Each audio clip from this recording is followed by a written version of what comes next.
Now on the CTV News at 5, how much more Lethbridge homeowners will pay because of the province's education property tax increase.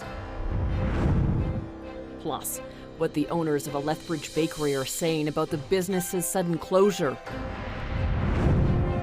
And some of the best bull riders in the world are in Lethbridge doing their best to hang on tight. Telling your stories. CTV News Lethbridge with Jackie Scantlebury. Good afternoon. Thank you for being with us.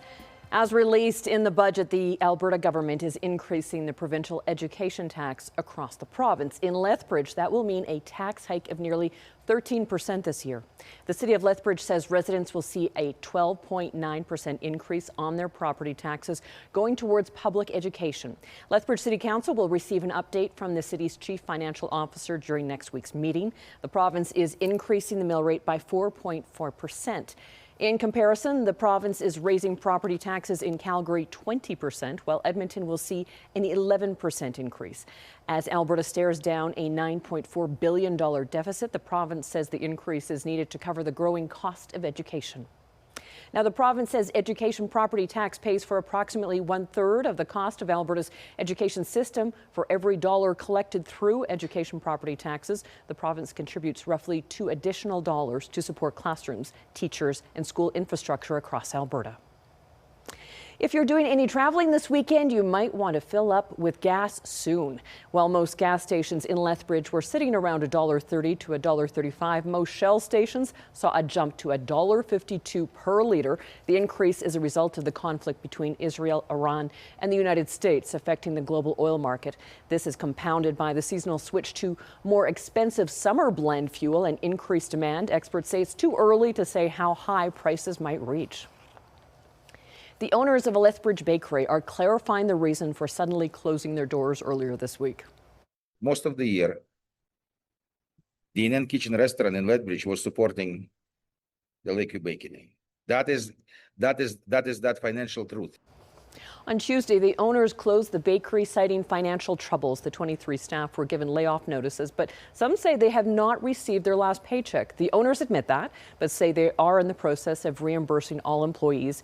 They don't have a timeline as to when that could take place. The owners say it was never their intention to close, but say the bakery had not been making any money over the past year, and they had to make the difficult decision. I'm gonna pay you guys. That is, I'm not running away. They saying some stuff. You know, I'm not a thief. People who knows me. You know, so that there is the truth. Despite the closure, the owners opened a new restaurant in Calgary today, but they say that location has no connection to the Lakeview Bakery in Lethbridge. A 45-year-old woman has been charged after she allegedly set 2 fires at a downtown Lethbridge property, and it's the second time this year she's been charged with arson. Police responded to the call around 6:30 yesterday morning to the Melcor Center. Security staff reported the woman had previously been issued a trespassing notice. When officers arrived, they found the subject inside a garbage compactor near the building and arrested her. A short time later, flames and smoke could be seen coming from the garbage compactor, as well as a compost bin. Firefighters were called to put out the fires. Audrey Ray Smalllakes has been charged. She remains in custody. And Lethbridge police are advising the public to be aware of paving scams involving illegitimate contractors approaching homes and businesses. While no reported incidents have taken place in Lethbridge, police say there have been reports from other communities. Police say contractors approach homeowners or businesses with unsolicited offers for discounted asphalt repairs. They often claim to have leftover materials from a larger project and offer a reduced price. But once driveways and parking lots are used by vehicles, the asphalt starts to crack and crumble. Police are encouraging residents to exercise due diligence before hiring a paving contractor. And a sad update about a missing man from Kimberley, BC. RCMP say Kevin Pearson, who was reported missing earlier this week, has been located deceased. No other information has been released.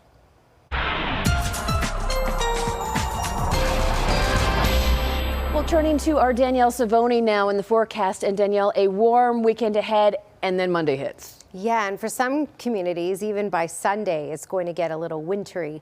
So enjoy this warmth while it's here, of course. Look at this, double digits for many communities. 12 in Lethbridge right now, 11 in Milk River and Calgary and Brooks, 10 in Medicine Hat, which is quite a difference from the daytime high of -4 we had in Medicine Hat yesterday. All right, the winds have picked up a little bit for today. So we have gusts around that 60 km/h mark in Pincher Creek and 50 elsewhere. We are looking at picking up to 60, 70, 80, and then even 90 km/h overnight, especially Pincher Creek over to Lethbridge. More details coming up. All right, thanks, Danielle. With warmer weather comes the seasonal road bans in Lethbridge County, which took effect today. Bans are put in place for paved and hardtop roads each spring to maintain the integrity of road infrastructure as temperatures rise. Most hardtop roads are banned to 75% of truckloads, with the exception of industrial parks at 90%. All gravel roads will remain at 100%, but will be monitored as the spring season progresses. A full list of banned roads is available on the Lethbridge County website. March marks the start of wildfire season in Alberta, and since January, crews have responded to 27 fires, burning a total of 283 hectares. Only 2 of them are currently burning, and those are both under control. We've also seen fewer fires than the same time last year. Some of the provincial improvements to fight wildfires this year include 2 new hoist-equipped helicopters and 3 new night vision helicopters, along with enhanced training. The mayor of Jasper says rebuilding the town is ahead of schedule after wildfire destroyed a third of that community back in 2024. The quicker recovery is thanks to new building projects funded by multiple levels of government. Evan Kenny is in Jasper with more on the latest developments. The federal and provincial governments have teamed up, giving nearly $21 million to build these affordable housing units on the west end of Connaught Drive.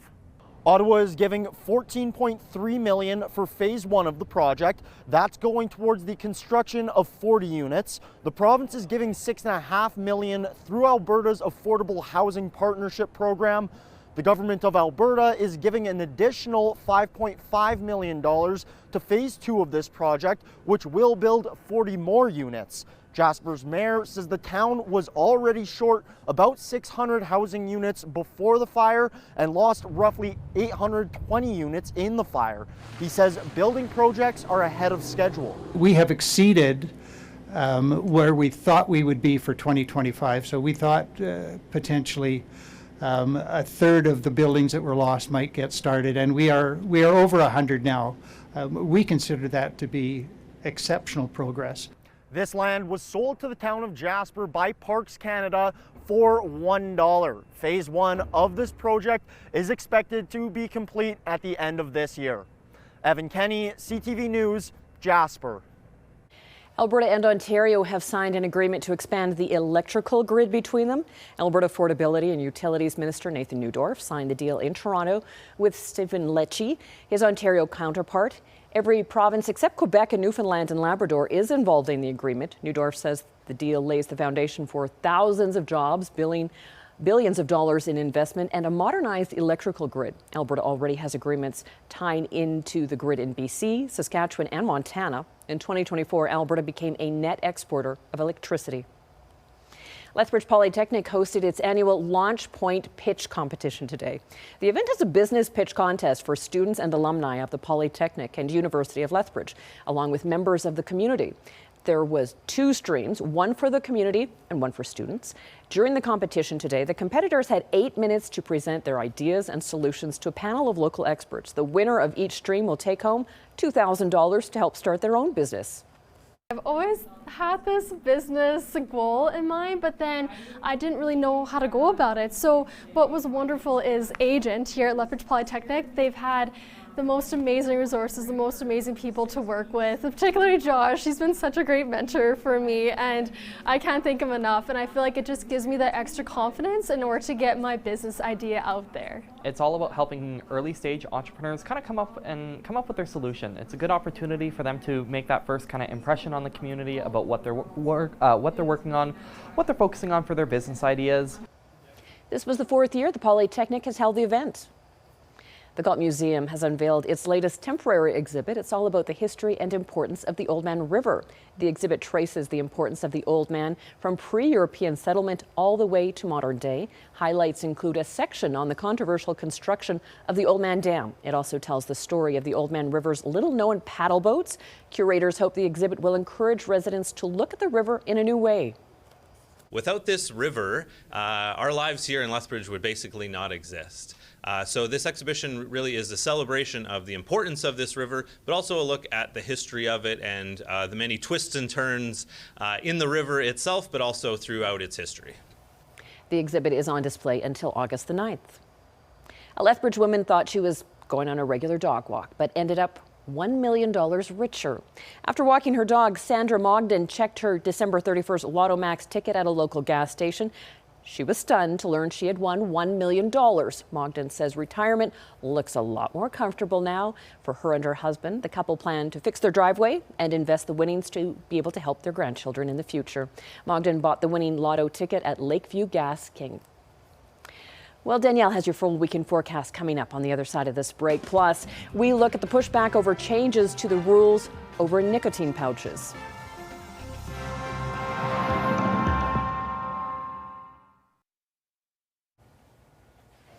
All right, Skycam facing southwest. Look at the sun peeking out. Temperatures are warm. Winds a little breezy, but oh boy, is it about to get gusty, especially tonight and through tomorrow. So it will be warmer tomorrow. In fact, things will even warm up tonight while we're sleeping, but it'll be very gusty.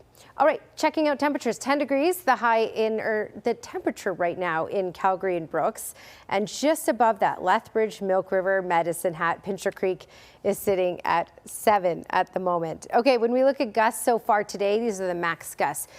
For today specifically, closer to that 60 mark in Pincher Creek, 41 in Calgary, in the 50s for Lethbridge, and mid-30s for Medicine Hat. Now let's fast forward to what you're looking at for tonight and tomorrow.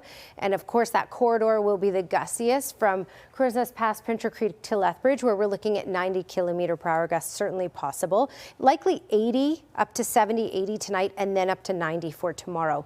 Up to 70, especially by tomorrow for Medicine Hat, 50 for Brooks. So it will be a very gusty day, but temperatures will get at least 3 degrees warmer for most communities on average.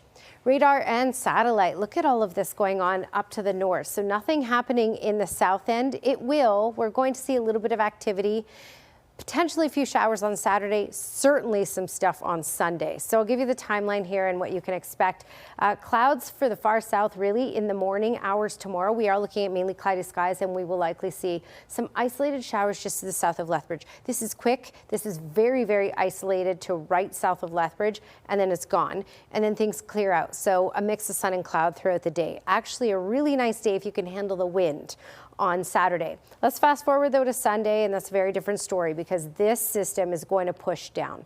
So by the time we get into 3, 4 in the afternoon, it will certainly be in Calgary. It will certainly be moving down Highway 2, and it might be already making its way by 3, 4 p.m. into the Lethbridge area and into Medicine Hat as well. We are looking at a decent snowfall, likely enough to shovel, and it will last on and off right through early Monday morning.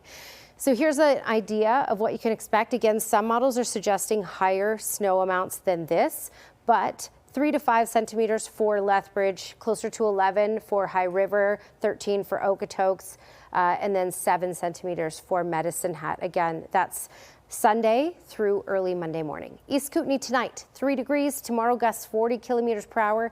Getting up to 14 degrees for the high. Crow's Nest Pass, 70 to 80 km/h gusts tonight, and then up to 90 for tomorrow with a high of 13, mainly sunny skies. So overall, a very nice day, except for the wind. 50 km/h in Medicine Hat, up to 70 km/h gusts tomorrow. That will get us all the way up to 18 degrees with mainly sunny skies. And in Lethbridge, again, we're looking at up to 90 km/h gusts for tomorrow. Again, tonight, 70 to 80. 16 degrees will be the high. We'll still get to 12 on Sunday ahead of the system.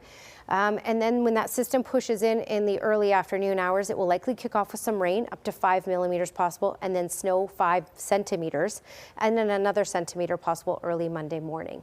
Also,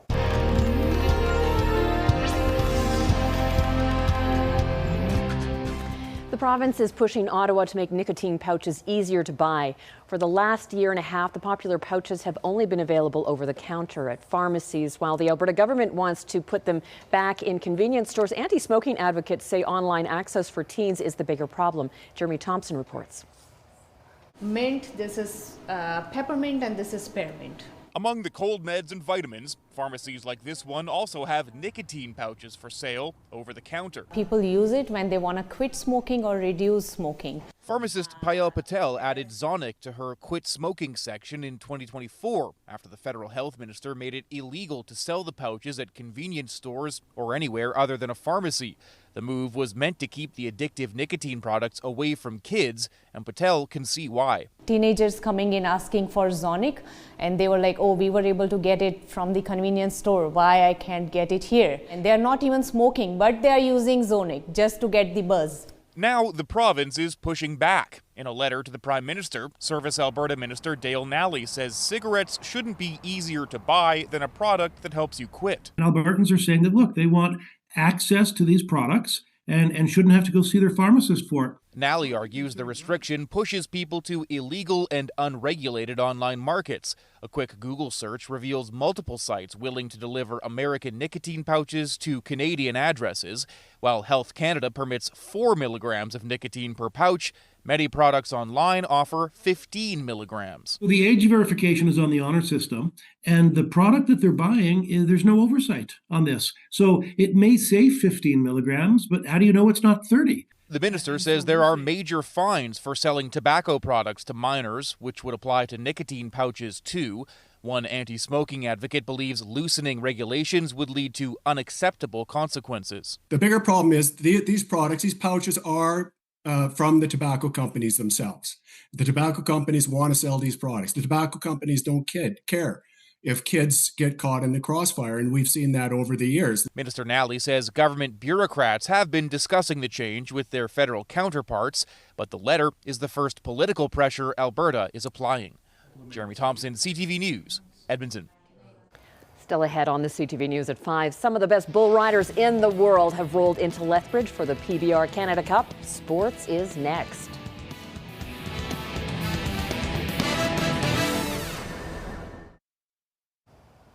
The visitlethbridge.com arena will be looking a bit different the next couple of nights. The PBR Canada Cup Series is back in town to showcase some of the world's best bull riders. Quinn Keenan has more.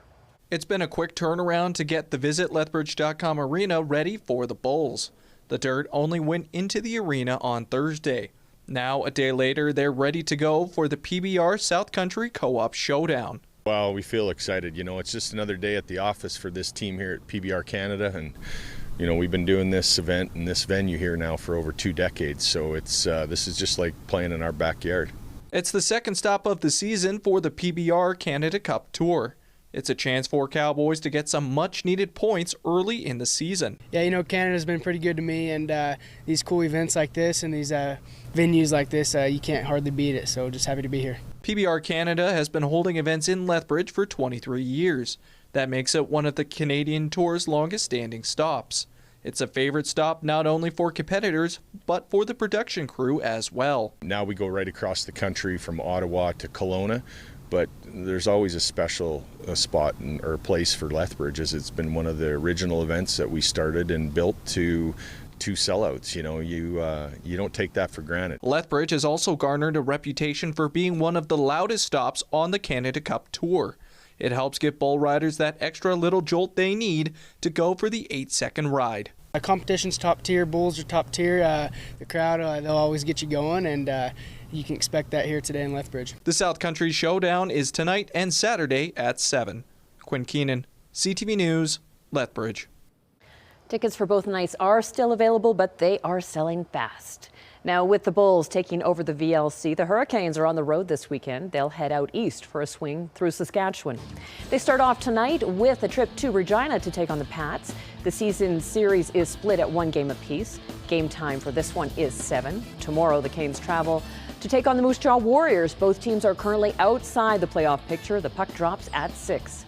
The Medicine Hat Tigers, meanwhile, start their weekend at home. They'll host a struggling Red Deer Rebels team tonight at 7. And then tomorrow they head all the way up to Edmonton to take on the Oil Kings. This one also starts at 7. The BCHL is also quickly approaching the end of its regular season play. The Brooks Bandits are trying to keep their outside chance at the #1 seed alive. They'll start an important weekend on the road against the Sherwood Park Crusaders. They've split the 6-game season series evenly to this point.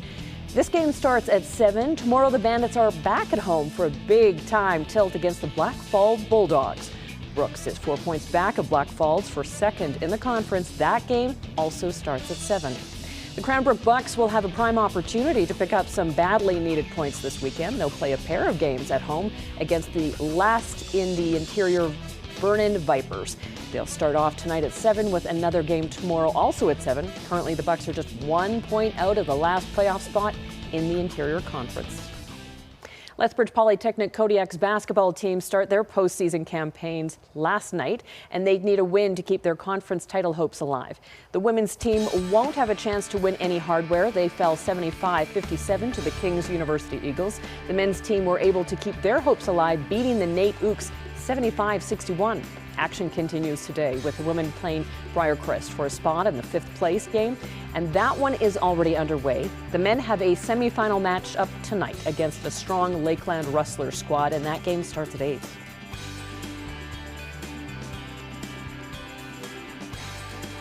The opening ceremony of the Winter Paralympics is happening in Italy today. The Paralympic flame reached the Veneto region last night ahead of the start of the game's opening ceremony, which will take place in Verona. And because of its distance away, Canadian athletes will not be taking part. Instead, they'll be celebrating in their respective villages. Canada will be represented by 50 athletes at the Milano Cortina 2026 Paralympics. Still ahead on the CTV News at 5, there's a hot new hangout spot on the West Coast if you're a 400-kilogram sea lion. We'll tell you more after the break.